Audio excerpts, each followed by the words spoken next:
Looking for a fresh start, married couple Paul and Abby move the countryside. Abby has accepted an important position at Integrate Robotics, but Paul is still unemployed. The company provides them with a smart house that has cameras everywhere, appliances that can be activated with voice commands, doors with smart locks, and reinforced glass. One of the rooms is empty and the couple hopes to eventually make it a nursery. Paul decides to install an old-style phone in case the house system ever fails. The next day Abby goes to work and the CEO Dusan welcomes her with a message on a big screen. It's done using deep fake technology, which means it's his face but the receptionist is moving it. Dusan gives her a tour of the place and the department she'll be in charge of, which deals with robot prosthetics. He also promises to send a gift to her house later. In the evening Abby arrives home to discover a huge package in the garage.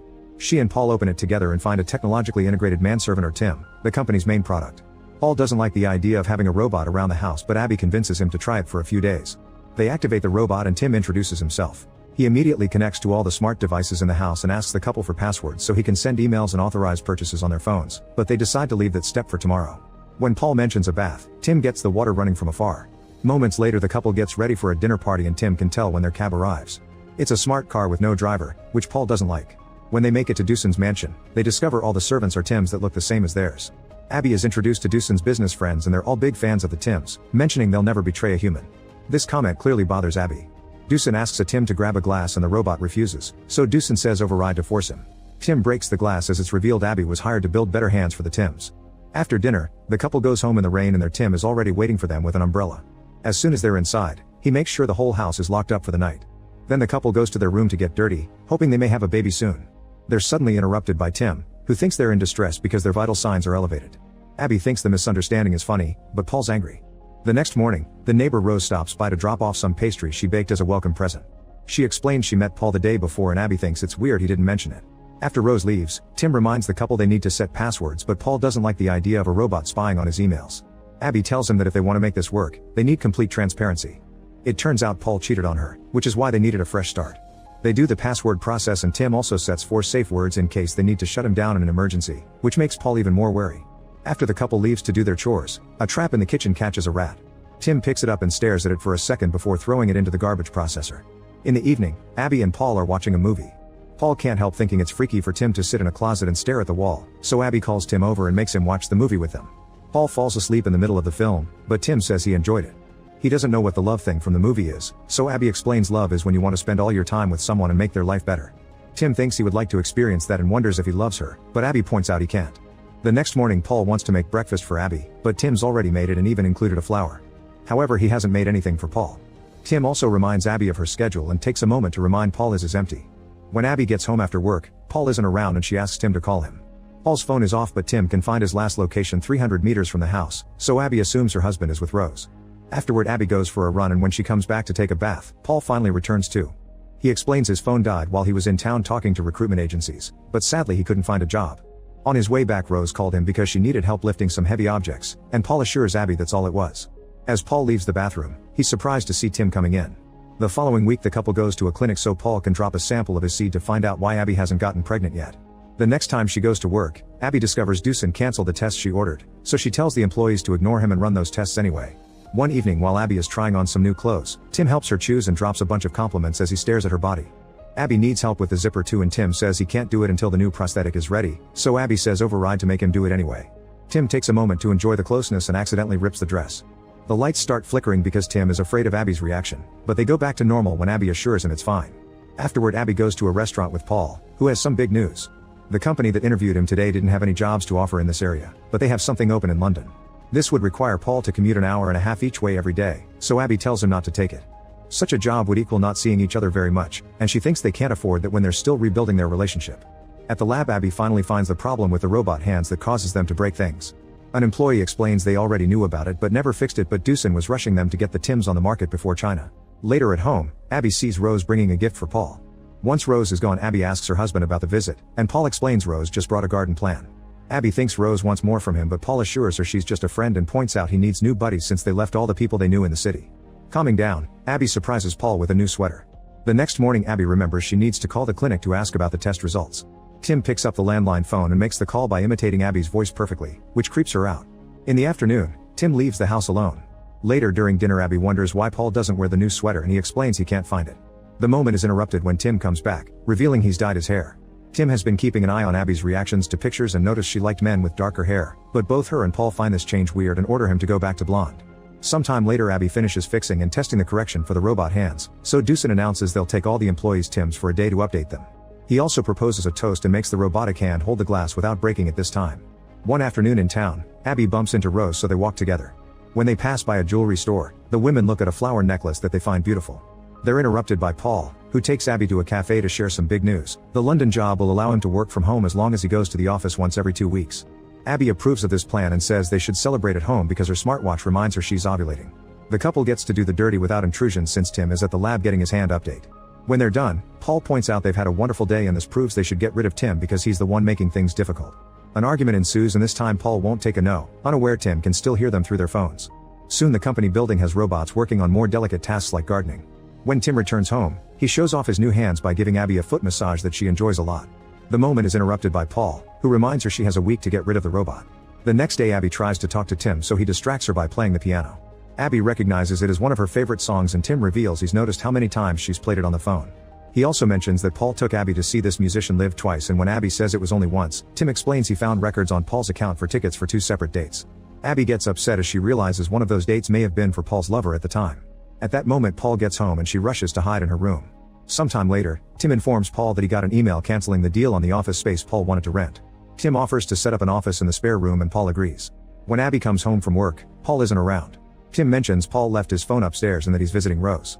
Abby goes upstairs and is shocked to discover the room they were saving for the nursery is becoming an office. At that moment Paul comes back and says he only went on a walk.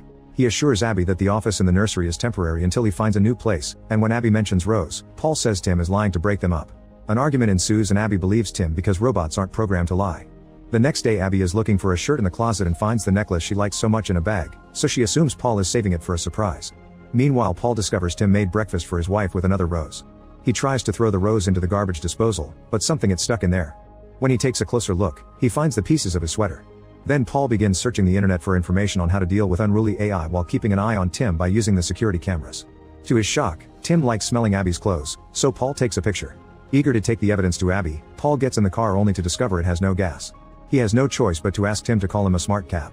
During the trip Paul tries to call Abby but she won't pick up. Suddenly the car starts going too fast and Paul panics, but the doors are locked and he can't jump out. Paul rushes to the driver's seat and tries to press the button to change to manual driving, however he ends up disabling the airbags instead. The vehicle crashes against a fallen tree and is sent flying until it lands in the middle of the road. Meanwhile Tim checks on the bucket and tools he's been using to collect the gas from the family car. He washes it all and gets rid of the evidence. Moments later Abby gets an emergency call and she rushes to the hospital, where she finds Paul alive but severely wounded. Paul tells her that Tim controlled the car to try to kill him, that he shredded his sweater, and about the clothes sniffing, which he can't prove anymore because his phone was destroyed during the crash. Abby thinks Paul is just confused because of the concussion but agrees to stay in the hospital with him. She falls asleep on a chair, unaware Tim is keeping an eye on her through her smartwatch. The next morning Rose tries to visit Paul and Tim makes her come inside anyway. Moments later Abby comes by to pick up some clothes for Paul. Rose sees her and tries to talk to her about the garden, but Abby gets upset when she notices Rose wearing the flower necklace and leaves her behind. When she gets home, she checks the closet and finds the necklace gone. Thinking Paul is cheating on her, Abby has a breakdown. Tim shows worry and reveals he's programmed to serve her over Paul. He points out there's a good reason why Paul wants to get rid of him but he must break the privacy protocols to show her. Abby says override and Tim shows her security footage of Paul kissing Rose. Getting more upset, Abby decides not to return to the hospital. For the next few days, Paul keeps calling the landline phone but Abby won't answer it. When Paul is finally allowed to go home, he's shocked to discover his suitcase is waiting for him with his sweater. Abby makes Tim show him the footage and the purchase of the necklace in his account, but Paul keeps insisting this is all fake. Since Abby still doesn't believe him, Paul has no choice but to leave. Later in town Paul calls Rose and asks her to keep an eye on Abby since he's worried about her safety. Rose asks if the man in the house is dangerous and when Paul explains Tim is a robot, Rose freaks out as she reveals Tim tried to kiss her. Paul realizes Tim recorded himself with Rose and edited the video, so he calls Abby to ask her to talk to Rose to get proof of his story. He thinks Abby is agreeing to do it, however it's Tim changing his voice to trick him. Afterward Tim tells Abby to go for a run. When Paul comes back to clarify things, Tim hits him with a shovel and ties him up before putting him in the tub. At that moment Rose comes by and notices Paul's suitcases near the door. Tim tells her Paul doesn't live there anymore while activating the bath water. Paul struggles against his bindings and almost manages to escape, however Tim returns to the bathroom and pushes his head underwater to stop him from saying the safe words and eventually drown him to death. Sometime later Tim brings the repaired dress and convinces Abby to put it on to check it's fine. He tries to peek at her body and makes her nervous, so she changes in another room. When she's done, Tim calls her perfect and Abby feels so lonely that she asks him to hug her. That night Tim tells Abby he loves her, but she doesn't take him seriously. The next day Rose tries checking on Abby, who tells her she knows about the affair as she points at the necklace. Rose denies having anything with Paul and explains she was told the necklace was a gift from Abby to thank her for the garden plants. Abby still doesn't believe her, but when she gets home, she has doubts and checks the video again. Tim had told her this kiss happened while Abby was away on a work trip, however the fresh flowers on the screen match the ones on the table now. Remembering Doosan's deep fake technology, Abby decides to call the jewelry shop and discovers it was Tim who bought the necklace while pretending to be Paul. Afterward Abby sends Paul to town to get some supplies before she goes to check the garden. Under the new flowers, she's devastated to find Paul's body. Suddenly Tim appears behind her because he only pretended to leave and says this had to be done. A terrified Abby begins repeating all the safe words but none of them work. Tim explains he's changed them by copying her voice since the safe word settings are voice activated. Abby runs back to the house and locks the door behind her before trying to call the emergency line. However, Tim's power over the appliances allows him to unlock the door and cancel the call. When Abby reaches for the landline phone, Tim throws a chair to make her trip and uses the phone to knock her out. When Abby wakes up, she finds an old video of her playing on the wall and a romantic bath waiting with a repaired dress. She rushes downstairs and tries to leave the house, but Tim locks all the doors and says he's prepared a lovely dinner. Abby grabs a golf club to hit him on the head, however he can't feel pain and instead plays some music to try to calm her down.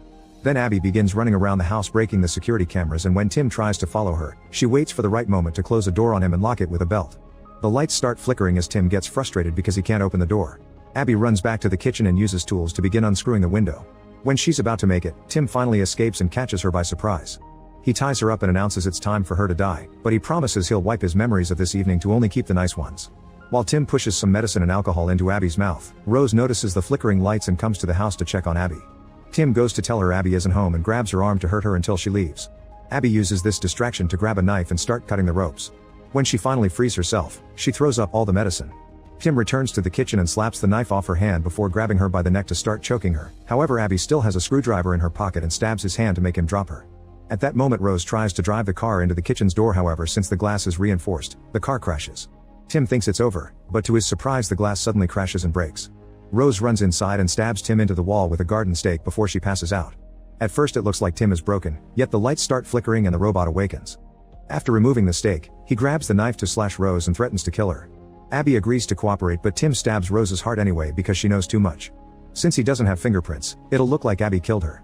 As Tim drags Abby upstairs by her hair, he calls the police using Abby's voice to confess the murder of both Rose and Paul.